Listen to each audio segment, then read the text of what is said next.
All right, welcome everyone. We're Semblance of Sanity. I'm Caleb. I'm Jacob. And we're here for Zombieland Saga, Season 2, Episode 4. All right. Recruitment. Someone's trying to poach you, That's and right. It's your old crew. Iron Frill. Yeah. Yes, such terrifying frills. Now, to be fair, potentially, that could be a way to pay off the debt for friend Shosho. Oh! If you do like a thing where you join them and collab. then it's the whole ladder climb skip where you go boom boom. You know, you join with them for a bit, you get the signing bonus or whatever. I don't think they would let that happen. Kotaro manages to negotiate a contract or it whatever. has like a really convoluted way she can get out of it. Exactly. And then get a bunch of money, then leave again. Boom. That would be the funniest shit if Kotaro pulled that off with I. Oh, yeah. He's like, so you took the deal, right? And she's like, no, I'd never turn on my friends, you stupid zombie bug. Yeah. that could have created like buzz, internet sensation. Someone joins Iron Frill, new member. Oh, and then she leaves again for this local idol group from Saga. That's very because cool. She's a lookalike to I. Yeah.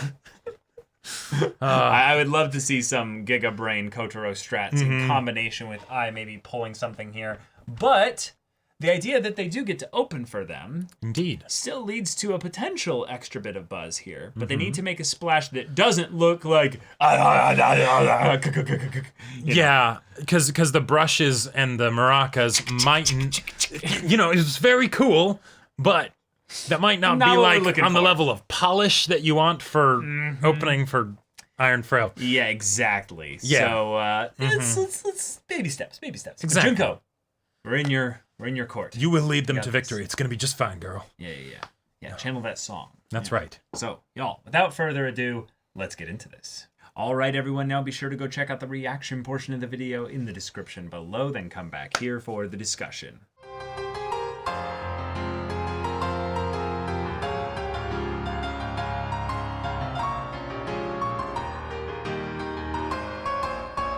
Holy shit, that episode. Oh my god. Like, that was incredible. That was like, that was just raw adrenaline. Yeah, I was hyped like this was some kind of trigger, go to space, fight the aliens, whatever. Like, what was that? It was amazing. What was that? Like, Kotaro just went full Kotaro here. He went all the way deep into himself, and he's like, Junko is feeling some doubts here. I see. Let's strum those away. Let's remind her that in some ways it's not that she's a baka. Nope. No. She's heard me say stupid zombie before. That's not gonna cut it.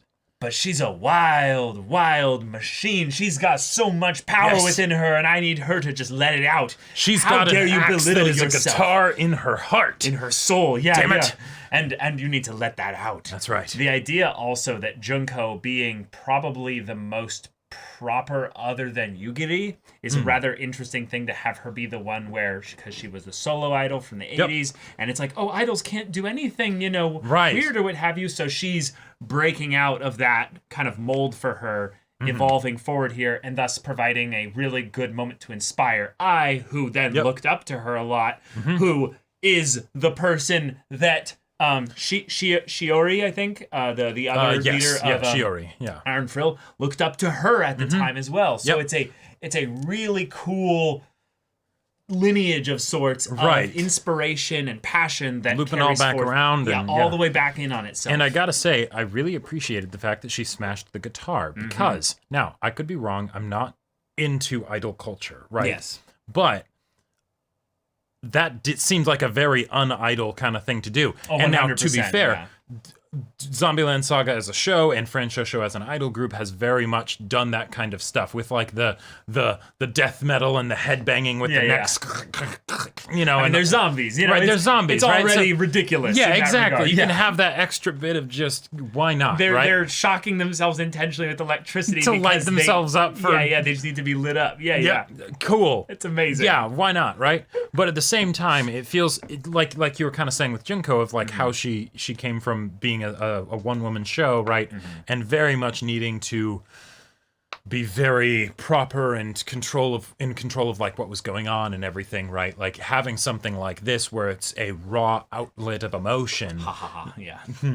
Yes. Yeah. Like that was really cool to see beyond just the hey, someone smashing a guitar at the end of a hype as hell song. This song was amazing. It was so good. It was, yeah. Oh. Ugh. And Tai coming up on the drums at the beginning certainly didn't hurt. Like, that was, yeah. Like, yeah. I think she was either pulling 16ths or more. I don't know. But on the bass pedal there. But it was incredible. And yeah. And I also have a very strong positive association with like songs that surprise in anime that surprise start with like percussion, sick ass drum solo. Yeah. Although, yeah. Oh, and maybe percussion like, in general, but yeah. Okay, yeah. Gotcha. Yeah, I get what you're saying. Yeah, because there's a couple songs that I'm even thinking of that are like, oh, okay. I think those are kind of along the lines of what you're talking about. Yeah, but like. Yeah, oh my God. I mean, the one I'm specifically talking about is God knows with just that. Yeah. You know, so the fact that we got that, except this was like a 15-second just Tai going crazy, that was glorious. Yeah, I loved it. Junko figured this out as basically the thing that they needed to do because on some level, they are way too identified as being the stereotypical idol group with a bunch of singers and some dances, and the music is all done in the background. They're not actually performing usually anything music too themselves. Crazy, yeah. Well, no, they're not actually playing any instruments usually. Oh. So the idea that they're out here oh yeah, that's a good playing point. Instruments, like specifically her and Tai, really. Right, which makes sense because those are the two that actually are capable of playing the instruments to a really good degree, right? While now, also singing. And everyone doing else the has dances instruments as well, right? Like I believe at the very least it showed. I think we've seen some of them. I don't think any of the others have instruments here, but we have seen some of them before with like more basic instruments, like stuff that's not quite as complicated. Okay, yeah, they did not have guitars. No, it was just Junko and Tai. But it makes sense because Junko's done this kind of stuff before. She is fantastic on the guitar, so naturally. And then Tai, hey, apparently she knows how to drum, right? Yep. And you don't need vocals for that. And all of the crazy zombie energy that she has, you know, and just Feral go ham on this thing and smash it really good. Right. Because apparently she can smash in the side of a van with her fists.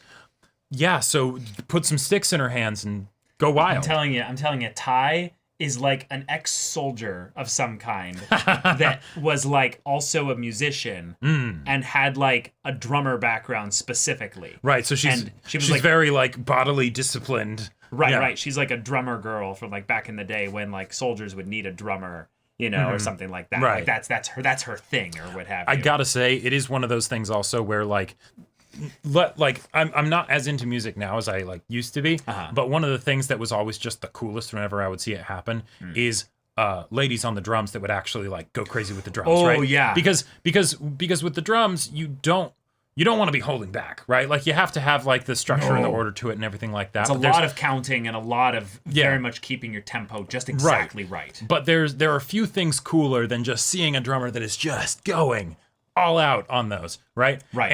And stereotypically, a lot of the times people will be like, "Oh, that's a guy thing," you know, or something like that, right? When you see a girl that's like playing drums and absolutely going crazy, it's like, hell yeah, you go, you know. Yeah. So and then the next level thing from there is you get the drummer that is singing as well. Yeah, if you want to go particularly, there's all off kinds the wall, of crazy stuff there. But yeah, I think one of my favorite YouTube videos is this girl. I think she's doing like 30 seconds on a bass pedal, a double bass pedal, obviously.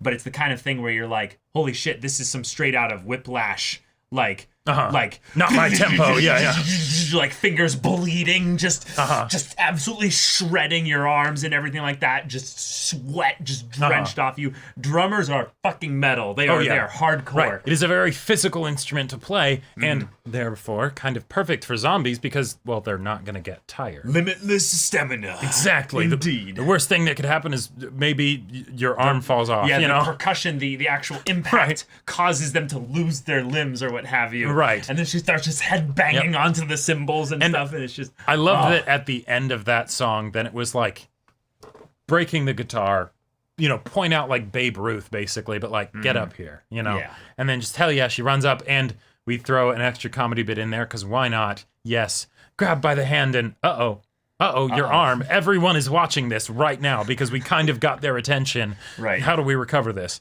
God. The bit, though, with Junko in the room with Kotaro, and then right when she, like, has this little bit of doubts, and then she starts to leave, and he's, like, looking towards the corner. Right, or, like, out the window, you know, just, but, like, very much like, why are you in the corner over there, dude? Right.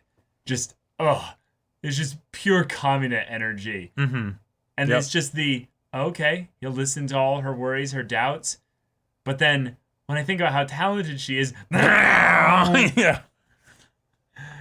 And I love that the point that the other idol group, Iron Frill, made about them is that I is too good for them, or they are not good enough for her. Right. You should have come to Shiratorizawa. Yeah, you should have come to Shiratorizawa. Yeah, exactly. But Junko being quite literally like the goat amongst them as far as like idols go, like she is hardcore, she's legit. Yep. But I think almost maybe in some ways this is another bit of a commentary thing, maybe on idols as well, is that maybe she's from an era where they propped her up even more like a doll, like she was just perfect, and we cover everything around you, so she didn't have to make too many decisions. Maybe, like maybe she wrote her own music and stuff like that. But I could also see it being much more factory produced, where she doesn't have a lot of inner confidence because she believes a lot of it wasn't really hers. Yeah, I could see it being a few things. One, potentially less competition, because not just like you're a solo gig, so you don't have other people in your group, but like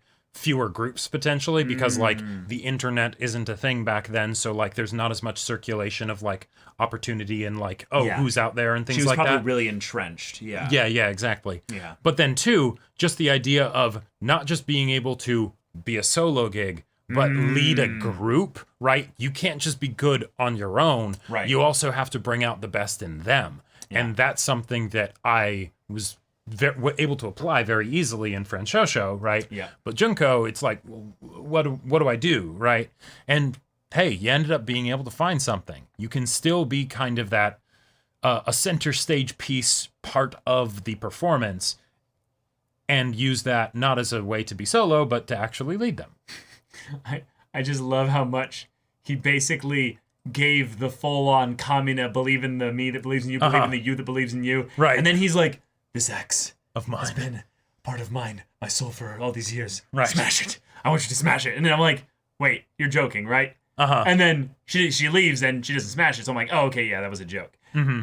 Then we see her using the guitar, and we're like, oh, smash it means like smash the stage, smash the performance, make a big splash, do it. And I'm like, yes, she's just going off. And then that little like calm version of herself that did like those quiet little songs, acoustic and now she's and all that, and shredding it. Yep. She's giving growl to her voice in those parts there, and it's just like, oh yes, Junko, that's awesome. And then at the end, see her just and I'm like, wait, no. I actually somehow, I don't know how I didn't recognize this, but when he said smash it, I literally just thought he meant like musically, like just smash out the chords, But no, he meant actually smash this guitar that was so precious to me. But I mean, you have to glue it back together afterwards. But yes, smash it on stage. Yeah, people will love it.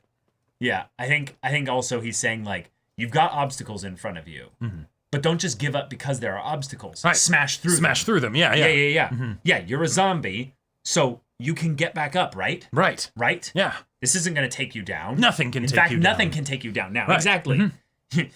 You're who the hell do you think you are? Yeah. Yeah, exactly. Right. So it's just, like, I love big dick Kamina, like Gurren Lagann energy. Like when it comes forth in anime, it hits so well. Yes. And especially from Kotaro, I feel like, because I feel like there's a few different sides to Kotaro in this whole situation, right? With this show. Sometimes he's playing the comedy commentary on managers of idol groups, right? Where it's I'm going to work you to the bone because you're zombies and you don't get tired, right? Right. But then other times it's like, oh no, I'm actually going to be like the inspirational person that's like not the taskmaster loud shouting at you kind of person. And I feel like he just owned it here really, really, really well. I loved Tai smashing the sides of the van and just no, not yet. Right. Yeah, it's like, oh, wait. Oh, that's because she had been practicing, and she's like, I want to smash things. I am ready to smash. Yeah. Yes. I can actually be encouraged for smashing shit. Yeah. What? I also love how many people are in the crowd that are people that we've met from like season 1 and all that. And the dad, like, just out of frame, like, in the corner. Oh. Yeah. That was great. And also, like, how much, like, a lot of the fans are like, oh, yeah, this is going to be a fun, like, idol concert performance, right? And you just know they were not expecting this. Like, there were the two death metal fans from, like, way back when that were their first fans that are like, yes, we're getting this again. This is going to be great. Yeah. But everyone else is probably just like, oh, okay. Yeah, what is this? It's awesome. All right, let's go. Oh, yeah. It's so cool. But yeah, we had Beautiful. a near miss with the arm really getting pulled out. I really got debated though when Tai started moving to the middle of the circle when the effects were all going off. I'm like, is it happening? Is it happening? Like, it felt like the Michael Scott, oh my God, it's happening. You know, everybody stay calm. I think the oh my God, it's happening was when Tai started rising up from the back of the stage. And it's just like, oh, well, all right, let's okay. do this. Sure. Yeah. Why not? Also, but, yeah. I just got to say, I'm so happy that my instincts were right. Yes, when she was at the beach officer. and the wave hits her, I'm like, her makeup's off. Police officer, come on, show up, let it happen. And then he shows up there, and then Kotaro's also there somehow, because why not? Yep. Oh, but they shouted them out on TV. They did. So Friend Shosho made huge. 2 big splashes. Uh-huh. And that splash will echo because now one of the things with idol groups and all that is there's the lore. Right. So now and the interactions the all interactions will mean a lot. So Iron Frill has set up Friend Shosho to basically be like, do it again. Right. Because the next performance you have will have a lot more eyes on it. Oh, yeah. Even though we're not there, it'll have eyes that weren't there before. Like because she was off the stage. And Yeah, you can make plenty of puns like that. But no, just the idea that, you could have literal reporters being there and be like, hey, Sure. do you hear the comments? Do you want to respond to what Shiori or something said? And one of the things that I love about this is that I understand why they shouted them out. Yes. Because Iron Frill, even if they were very impressed with Friend Shosho's performance, they have very little reason on the surface to actually shout them out because they're Iron Frill, right? Even if the performance, could have been a rival as far as the performance went. Sure. When it comes to actually like presence in like the nation, they're far they're a above local idol group versus a national idol group. Exactly. It's no contest, right? Yep. So them to shout them out like that, makes them seem kind of cool too. Yeah, you're right. It makes Friend Shosho seem cool. I meant Iron Frill being like, yeah, we exactly. recognize local talent too. We recognize local talent, and we are now having a rival, which if you think about it, that also communicates that they believe that your show is so good and you guys bring so much to the table that people will they might actually benefit from being like in competition with you, right? Yeah. Where it's what's this crazy new idol group that this might be an idol group even to surpass Metal Gear. I mean, Iron Frill, right? But we have to see this happen, every different performance that they do together, But yeah. But y'all, that's a stellar episode. We got a new song, and I need the full version of that song. I need the full version. Oh my God! I'm sure the whole soundtrack is on on websites or available for purchase. Or something like that. But yeah. But y'all, thank you so much for watching this episode's reaction and discussion. If you want to see the next episode's reaction and discussion right now, though, go check out the link in the description below for our Patreon. You can get an early access there. You can watch full-length timer reactions there, and all this comes with Discord access. So you can chat with us in the community there about this show, about anime in general, and also be sure to check out our Twitch channel. We stream every weekday. The info's in the description. Yeah, so if any of that interests you, we'll see you there. But until then, we're Semblance of Sanity. I'm Caleb. I'm Jacob. And we'll see you all next time.